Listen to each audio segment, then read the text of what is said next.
It was a large outdoor concert, community festival thing, and then you saw her there, Stop. sitting on a blanket with her amused expression, and then you fucked her. Stop. I got all of that, but there has to be something more I don't understand.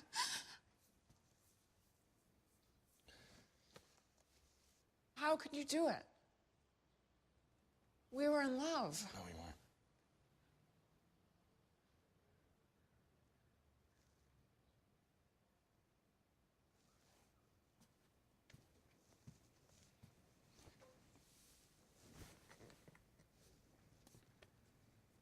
Look, Sarah, I know you.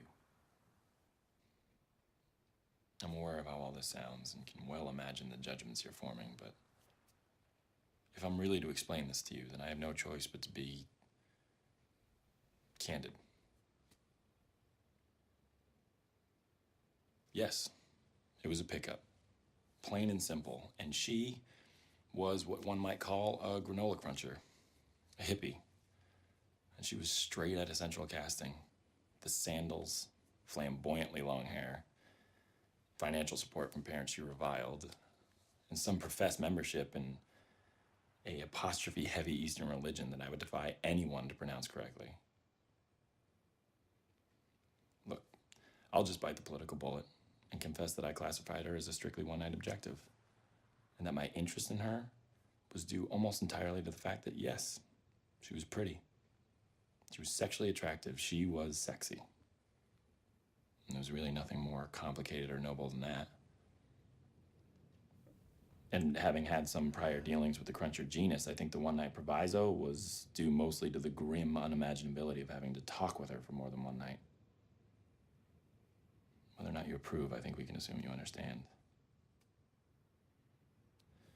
there's something in the way, a near contempt in the way that you can casually saunter over to her blanket and create the sense of connection that will allow you to pick her up.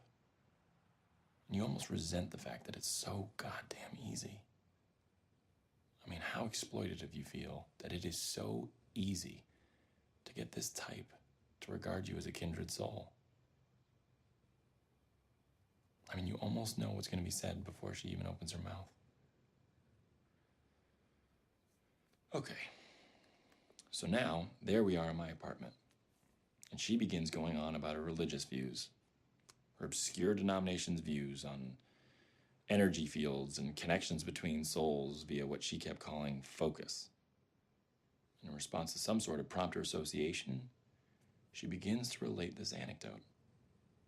And in the anecdote, there she is, hitchhiking. Well, she said she knew she made a mistake the moment she got in the car. Her explanation was that she didn't actually feel any energy field until she had shut the car's door and they were moving. At which point it was too late. And she wasn't melodramatic about it, but she described herself as literally paralyzed with terror. It was something about his eyes. She said she knew instantly in the depths of her soul that this man's intentions were to brutally rape, torture, and kill her. And that by the time the psychotic had exited into a secluded area and actually said what his true intentions were, she wasn't the least bit surprised because she knew that she was going to be just another grisly discovery for some amateur botanist or scout troop a few days later, unless she could focus her way into a soul connection that would prevent this man from murdering her. To focus intently on this psychotic as an ensouled and beautiful, albeit tormented person in his own right, rather than merely as a threat to her. And I'm well aware that what she's about to describe is nothing more than a variant of the stale old love will conquer all. But for the moment, just bracket your contempt and try to see what she actually has the courage and conviction to really attempt here. Because imagine what it must have felt like for her, for anyone. Contemplate just how little kid-level scared you'd be. That this psychotic could bring you to this point simply by wishing it. And now here she is in the car, and she's realizing that she's in for the biggest struggle of her spiritual life. She stares directly into the psychopath's right eye and wills herself to keep her gaze on him directly at all times.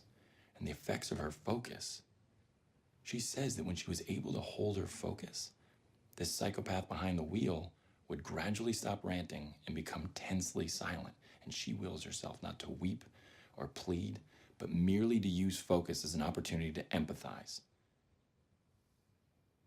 And this was my first hint of sadness in listening to the anecdote, as I found myself admiring certain qualities in her story that were the same qualities I had been contemptuous of when I first picked her up in the park. And then he asks her to get out of the car and lie prone on the ground, and she doesn't hesitate or beg. She was experiencing a whole new depth of focus. She said she could hear the tick of the cooling car, bees, birds.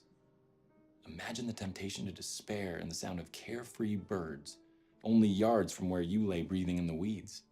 And in this heightened state, she said she could feel the psychotic realizing the truth of this situation at the same time she did. And when he came over to her and turned her over, he was crying.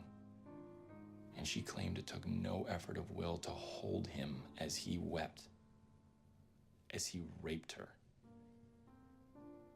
She just stared into his eyes lovingly the entire time. She stayed where he left her all day in the gravel, weeping and giving thanks to her religious principles. She wept out of gratitude, she says. Well, I don't mind telling you, I had begun to cry at the story's climax. Not loudly, but I did. She had learned more about love that day with the sex offender than in any other stage of her spiritual journey. And I realized in that moment that I had never loved anyone before. She had addressed the psychotic's core weakness, the terror of a soul-exposing connection with another human being.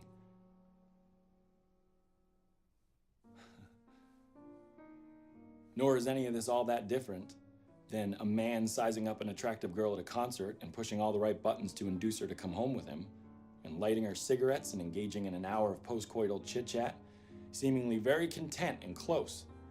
What he really wants to do is give her a special disconnected telephone number and never contact her again.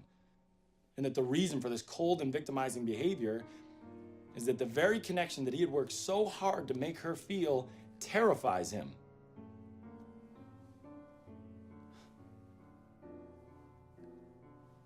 Do you see how open I'm being with you here?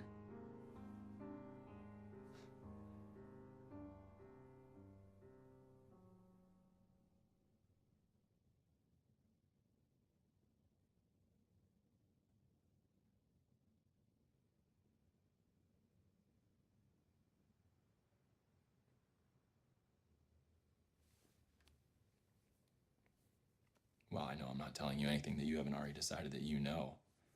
I can see you forming judgments. With that chilly smile. You're not the only one who can read people, you know.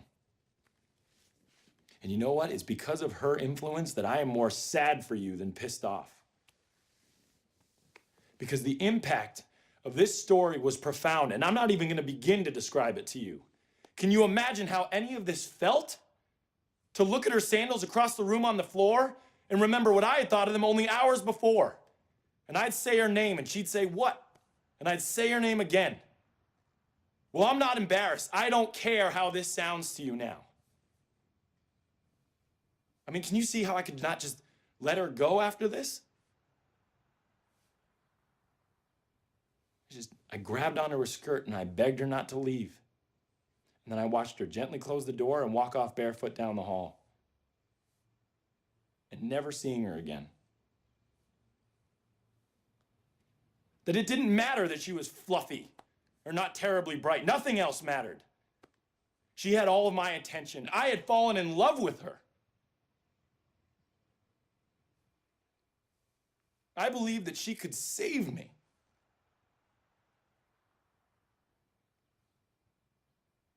Well, I'm aware of how all this sounds. I can see that look on your face, and I know you. And I know what you're thinking. So ask it. Ask it now. This is your chance. I believe she could save me, I said. Ask it now. Say something! I stand here naked before you. Judge me, you bitch.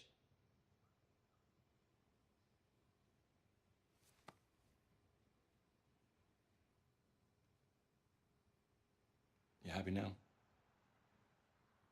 Y'all worn out? Well, be happy because I don't care. I knew she could, and I knew I loved. End of story.